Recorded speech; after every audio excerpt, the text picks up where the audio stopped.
Bonjour mes chers téléspectateurs. Aujourd'hui, je vais vous présenter euh, l'histoire de Rabbi Shimon Bar Yochai qui va se poursuivre sur plusieurs vidéos. Au début, je vous fais juste une description succincte de Rabbi Shimon Bar Yochai. Voilà. Donc Rabbi Shimon Bar Yochai, comme l'indique son nom, son père s'appelait Yochai, qui était proche de l'Empire de Rome. Sa mère s'appelait Sarah. Son beau-père s'appelle Pinchas ben Yair. Et son fils s'appelle Rabbi Éléazar. Donc, ça s'est passé au IIe siècle après l'ère vulgaire. C'était à l'époque où l'empereur Adrien avait écrasé la révolte de Bar Korva et il avait édicté des lois terribles pour juguler cette rébellion, et il ne voulait plus entendre parler de rébellion. Donc il a émis des édits très sévères pour que ça ne se reproduise pas. Donc il avait interdit l'étude de la Torah, il avait des espions partout qui surveillaient le langage, les discussions des rabbinim, interdit de faire la circoncision. Beaucoup de choses ont été interdites, c'était vraiment une époque dure. Et c'était aussi à l'époque où il y avait les 10 Harugei Malchut, c'est-à-dire les 10 princes de la Torah qui ont été tués. Il faisait partie des 5 élèves de Rabbi Akiba. Vous vous rappelez que Rabbi Akiba avait 24 000 élèves qui sont décédés. Et ensuite, il a eu 5 élèves. Il y avait Rabbi Meir, Rabbi Shimon, Rabbi Yossi. Et Rabbi Shimon, on peut dire que c'était vraiment le préféré de Rabbi Akiba. Alors un jour, voilà comment se passe le début de l'histoire. Parce qu'il est à Ousha, qui est au nord d'Israël. Il avait une discussion avec un ami à lui, c'était justement un des deux rabbinim qui sont 2 élèves de Rabbi Akiba. Il y avait Rabbi Yehuda Bar Ilai et il y avait Rabbi Yossi. Et pas loin, il y avait une personne qui s'appelait Yehuda Ben Gerim. Comme son nom le dit, c'était un converti. Donc Rabbi Yehuda Bar Ilai faisait l'éloge de la construction de l'apport de la civilisation romaine au peuple juif. Et Rabbi Yossi n'a rien dit. Rabbi Shimon, lui, au contraire, il a critiqué. Il a vu plutôt le mal que le bien de ce qu'ont fait les Romains. Alors, au sujet des marchés, il a dit, oui, à quoi ils servent les marchés qu'ils ont installés partout dans le territoire? C'était pour mettre des prostituées. C'est vrai que dans les marchés des Romains, il y avait un endroit pour les prostituées. Les thermes, c'est-à-dire les bains d'eau chaude, etc., les bains publics, il dit c'était uniquement pour leur plaisir à eux. Et les ponts qu'ils ont construits au-dessus des sources, au-dessus des fleuves, c'était uniquement pour prélever des taxes lorsqu'on empruntait ces ponts-là. Donc, Yehuda Ben Gerim, qui était là, il a répété ça à plusieurs personnes, des juifs, et après, doucement, c'est venu à l'oreille du gouverneur du pays. Donc, ils ont fait un tribunal, et ils ont déclaré que Yehuda Bar Ilai, puisqu'il a dit du bien des Romains, il sera le Rosh Hamedabrim, c'est-à-dire qu'il parlera en premier lorsqu'il y aura quelque chose à dire. Rabbi Yossi, qui n'a rien dit, il sera exilé, loin de chez lui. Et Rabbi Shimon Bar Yochai, qui a critiqué, lui, il serait condamné à mort. Donc vous voyez, ils n'avaient pas par quel chemin, la critique était condamnée à mort. Lorsqu'il a entendu ça, Rabbi Shimon Bar Yochai a pris son fils Éléazar, et ils se sont cachés dans un Beth Midrash, une maison d'études. La femme de Rabbi Shimon Bar Yochai, qui était la fille de Rabbi Pinchas ben Yair, leur apportait à manger chaque jour.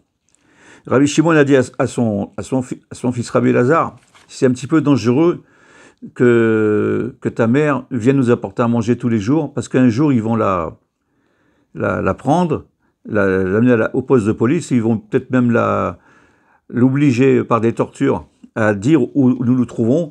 Donc c'est mieux pour elle et pour nous que nous partions dans un endroit inconnu, même d'elle-même. Donc ils sont partis le jour même, et ils ont marché jusqu'à Pékéine. Pékéine, c'était au nord d'Israël. Pékin, c'était quoi? C'était une grotte. Il y avait une grotte à côté. Ils sont rentrés dans la grotte et ils ont décidé de rester là jusqu'à que l'édit des Romains soit annulé. Pour l'instant, ce n'était pas le cas. Et d'une manière miraculeuse, il y a eu de l'eau qui a commencé à couler, une petite rivière qui a commencé à couler, et un caroubier qui s'est mis à pousser. Et tous les jours, ils mangeaient des caroubes. Et ils buvaient de l'eau. Le Shabbat, ils mangeaient toujours du caroubier, mais il avait le goût de date. Donc ils ont passé 12 ans comme ça, plus un an après encore, ils ont passé en tout 13 ans.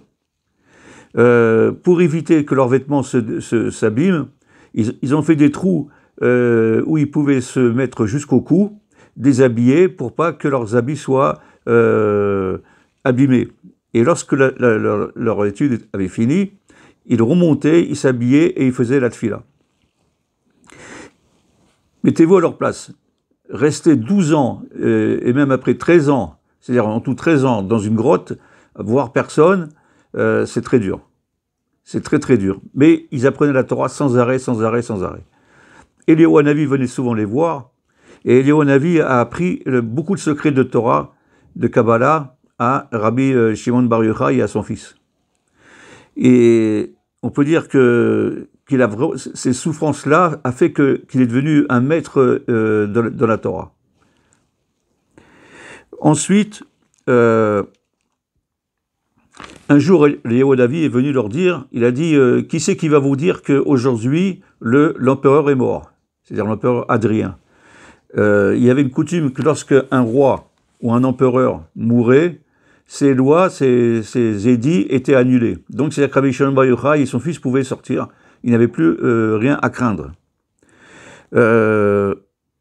Donc je vous ai dit que Rabbi Shimon Bar Yochai est l'auteur du Zohar.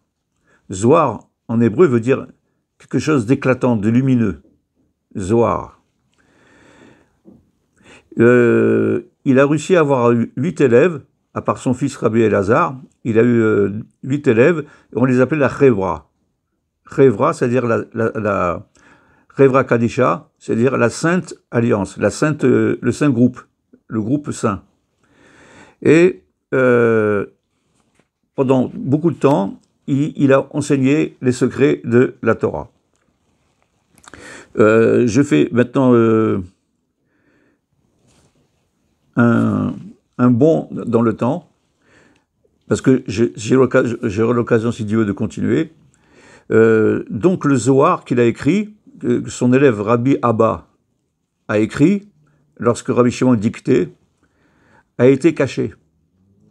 Le monde n'était pas encore prêt, à part quelques-uns, à pouvoir utiliser ces enseignements.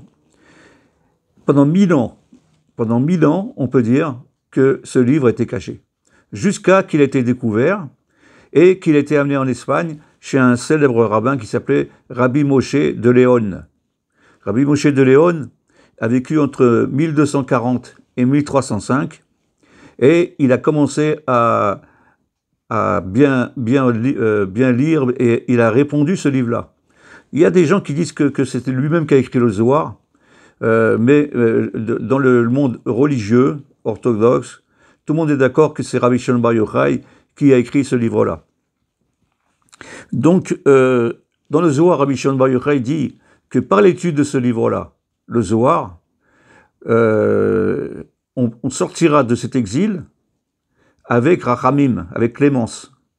Donc ce livre-là est devenu populaire, pas depuis si longtemps que ça, c'était à partir du XIIIe siècle, et ce livre est de plus en plus diffusé.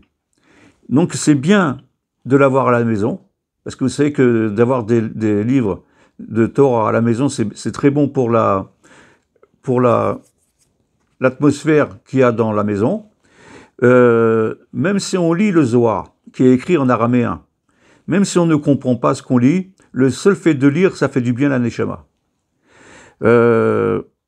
Donc, bien sûr, l'étudier, c'est encore mieux. Alors, mes chers auditeurs, téléspectateurs, c'est la première partie, mais il va y en avoir d'autres parce qu'il y a beaucoup de choses à dire sur Rabbi Shimon Bar Yochai et sur son livre qu'il a écrit. Donc, je vous souhaite une très bonne fête de Lag BaOmer, et je vous souhaite de nous revoir prochainement. À bientôt.